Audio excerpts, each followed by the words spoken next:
Welcome to the Daily Bolster.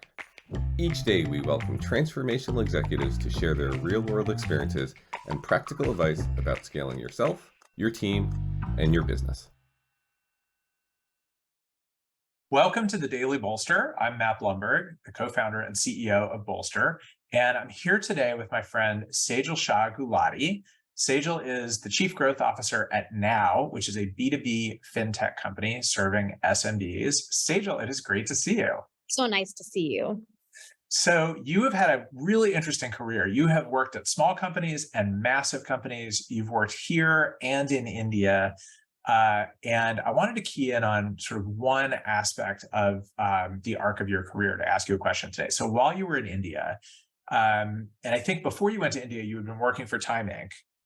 You went to India and you started a ground up company to do analytics for marketing and some finance and ops, basically sort of back office for Time Inc. in India. So you were the CEO of a company that grew, I think, to almost 1,000 people, if I remember correctly. Yes, that is correct. In Bangalore, which is amazing.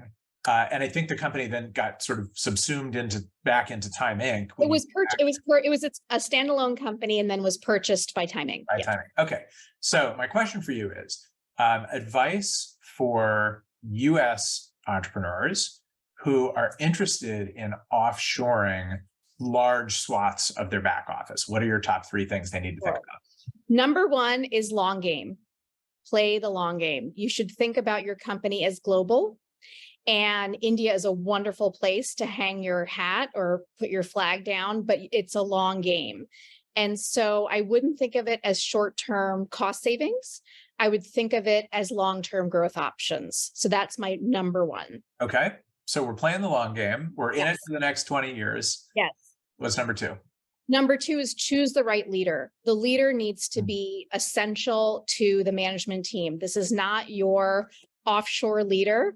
This is someone that should be reporting directly to the CEO, is part of the business processes. It puts your team, your offshore team, on the same level as your onshore team, which really is the best way to leverage the talent, offshore talent specifically. And I can speak specifically about India.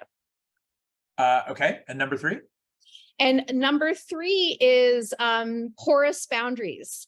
And so what I would do, and again, for startups, this may feel a little foreign, no pun intended, but I highly recommend cross-fertilization. So you should have your executives, especially if you're just starting out, go and spend time in the offshore office and your offshore team spend time in the home office. That's really the best way to build a team and really leverage the global economy and the global workforce, which is why a lot of people do an offshore team. Yeah, so that was one follow-up question I was going to ask. You have to hire someone local to build and run the local operation. Do you recommend partnering with a firm that will sort of like co-employ your people, or starting from the ground up, or start with A and then move to B? Yes, and. Okay. So I think it really depends. If you partner with a firm, you need to make sure that the firm is aligned with you, with your values. Oftentimes there are firms that are just different and you want to make sure that they're aligned. I do recommend, and this is where it goes back to my number 1 advice, which is play the long game. It benefits you to hire someone in the market that's a member of your team and have potentially someone from here go there to mentor that person. Again, you're playing a little bit of a longer term game, but the most successful companies that have really global operations and big companies, Goldman, Apple, Google, that's what they've done, where they've said, you know what, we want someone on the ground who knows the market, but is in line with our culture. And I don't think that's out of the realm for startups at all. I actually think startups are in a great position to do that. I think that's great advice. It's one of the things I always tell CEOs when they're setting up shop, like in Europe, which is usually where you start if you're running sales abroad, as opposed to back office. Like, to make it work really well, you have to put an exec on the ground there for a while. 100%. So it is good to hear it's the same. Yes. Probably, and more so.